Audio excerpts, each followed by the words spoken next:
வந்தால் எல்லா படமும் ஒட்டுக்கா வரும், இல்லைன்னா எந்த படமும் ரிலீஸ் ஆகாது அப்படிங்கிற மாதிரி தான் வந்துகிட்டு இருக்கு. பை கம்பேக்காக வந்து பார்த்தீங்கன்னா செப்டம்பர் 5 மதராசி காந்தி கண்ணாடி, செப்டம்பர் 12 வந்து பார்த்தீங்கன்னா தணல் அண்ட் பாமோட டீசர் ரிவ்யூ தான் இப்போ பார்க்க போகிறோம். இப்படி இருக்கு, என்ன மாதிரி ஸ்டோரி கொண்டு வந்திருக்காங்க அப்படிங்கிறத பார்க்கலாம் வாங்க. பொதுவாகவே இப்போ இருக்கிற இயக்குநர்கள்லாம் அதிகமாக வந்து ஃபோக்கஸ் பண்ணுறது பார்த்தீங்கன்னா கேஸ்ட், அதாவது ஜாதி அடிப்படையில் வச்சு தான் அதிகமாக படம் வந்து கொடுத்துட்ருக்குறாங்க.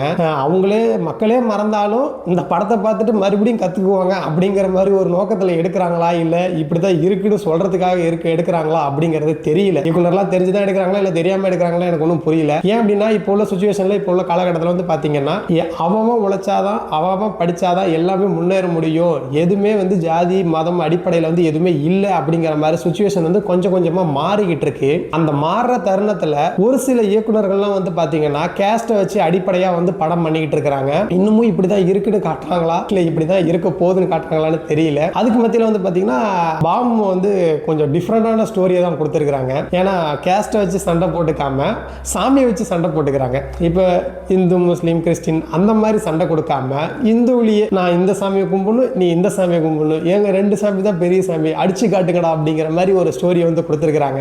இது அர்ஜுன் தாஸோட வாய்ஸ் சொல்ல தேவையில்லை, எல்லாத்துக்குமே தெரியும். அந்த லைஃப் டைம் செட்டில்மெண்ட்லேருந்து ஆரம்பித்தது அவரோட வாய்ஸோட வேல்யூ வந்து அதிகமாகிட்டு இருக்கு. அதிகமாக படம் பண்ணியிருக்காரு, எல்லாமே அவரோட வாய்ஸுக்கு வந்து நல்லா செட் ஆகிருக்கு. அப்படிங்கிறதுனால இந்த படத்துலேயே வந்து டிஃப்ரெண்டான ஒரு ஆக்ஷன் வந்து கொடுத்துருக்கிறாரு. எப்படின்னா ஒரு கிராமத்தில் இந்த சாமி தான் பெருசு, இல்லை இந்த சாமி தான் பெருசு அப்படிங்கிற மாதிரி ரெண்டு பக்கமும் வந்து அடிக்கடி திருவிழா டைமில் அடிச்சுக்கிட்டு கிடக்குறாங்க. இதுக்கு வந்து ஒரு முற்றுப்புள்ளி வைக்கணும், இதுக்கு என்ன பண்ணலாம், ரெண்டு ஊர் வந்து ஒற்றுமையாக இருக்கணும், ரெண்டு சாமியும் வந்து ஈக்குவல் தான் அப்படிங்கிறது வந்து மக்களுக்கு புரிஞ்சுக்கணும். இதை வச்சு எல்லாருமே சண்டை போட்டுட்டு இருந்ததுனால என்ன நடக்க போகுது அப்படிங்கிறதுனால என்ன பண்ணிடுறாங்க அப்படின்னா சக்திவேல் வந்து இறந்த மாதிரியும் காமிச்சிடுறாங்க.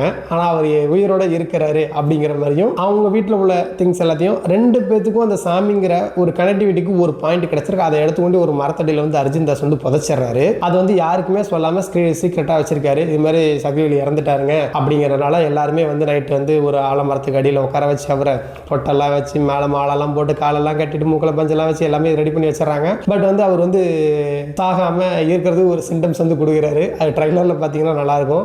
மறுபடியும் உடனே சரி ஓகே சாமி வந்துருச்சு அப்படின்னு சொல்லிட்டு ஒரு பூசாரி சொல்கிறதுனால எல்லாம் என்ன பண்ணுறாங்கன்னா பழக்கம் போல் கிராமத்தில் உள்ள எல்லா வீட்டுக்கும் பெயிண்ட் எல்லாம் அடித்து ஃபுல்லாக எல்லாமே ரெடி ஆகி மைக் செட்லாம் கட்டி ஊரே வந்து ஆரவாரமாக கொண்டாடிக்கிட்டு இருக்கிறாங்க. அந்த டைமில் ஆப்போனன்ட் கேங் இருக்குல்ல, எங்களோட சாமி தான்டா பெருசு, உங்களோட சாமி பெருசு இல்லை, எங்கள் சாமி வந்து மனுஷ ரூபத்திலேயே வந்திருக்கு அப்படின்னு சொல்லிட்டு மறுபடியும் ஃபைட் ஆகுது. அப்படிங்கிறப்ப சண்டை வந்து நிற்கிற மாதிரி தெரியல. ஆனால் எப்படி நிப்பாட்ட போகிறோம், அது என்ன மாதிரிலாம் அந்த சண்டை நிப்பாட்டுறதுக்கு கதையை எப்படி கொண்டு போகணுமோ அந்த மாதிரி கொண்டு வந்திருக்காங்க. கூடவே வந்து பார்த்தீங்கன்னா காமெடி, கிராமத்தில் வந்து பொதுவாக எப்படி இருப்பாங்க அப்படிங்கிற மாதிரி நல்ல ஒரு சீக்வன்ஸ் வந்து நல்லா கொடுத்துருக்குறாங்க.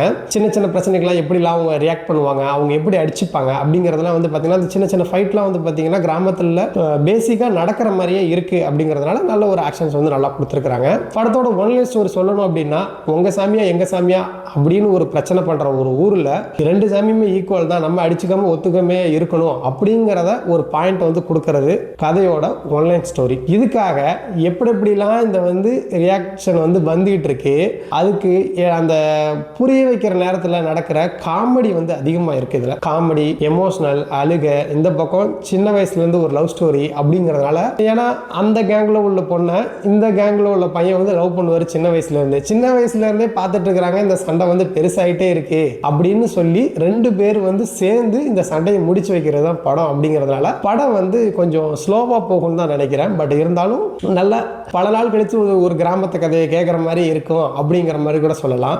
செப்டம்பர் 12 ரிலீஸ் ஆகிறதுனால தணல் எப்படி இருக்க போகுது, பாம் எப்படி இருக்க போகுது, பாம் பஸ்ட் ஆகுமா இல்லை அப்படியே போயிடுமா அப்படிங்கிற மாதிரியும், தணல் வந்து சுரங்கத்திலேயே வந்துடுமா இல்லை மேலே வருமா அப்படிங்கிற ஒரு கொஸ்டின் ஆன்சரோட நின்றுருக்கு.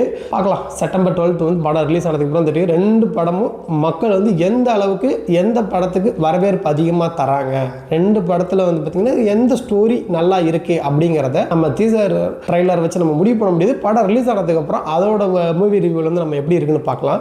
இது போல் சுவாரஸ்யமான நியூஸுக்கு நம்மளோட சேனலை மறக்காமல் சப்ஸ்கிரைப் பண்ணி ஃபாலோ பண்ணிக்கோங்க. ட்ரைலர் பார்க்கல அப்படின்னா பார்த்துட்டு அதில் எப்படிலாம் கொடுத்துருக்காங்க அந்த சீக்வன்ஸ் வந்து உங்களோட லைஃப்பில் வந்து எங்கே வந்து இன்ஃபேக்ட் ஆகிருக்கு, எனக்கு இந்த மாதிரி நான் பார்த்துருக்கேன் அந்த சுச்சுவேஷனில், இல்லை இந்த மாதிரி சொல்லி கேள்விப்பட்டிருக்கேன், அந்த மாதிரி ஏதாவது ஒரு மூமெண்ட் இருந்தது அப்படின்னா கமெண்ட் பாக்ஸில் கமெண்ட் பண்ணுங்கள். இது போல் சுவாரஸ்யமான நியூஸுக்கு நம்மளோட சேனலை மறக்காமல் சப்ஸ்கிரைப் பண்ணி ஃபாலோ பண்ணிக்கோங்க.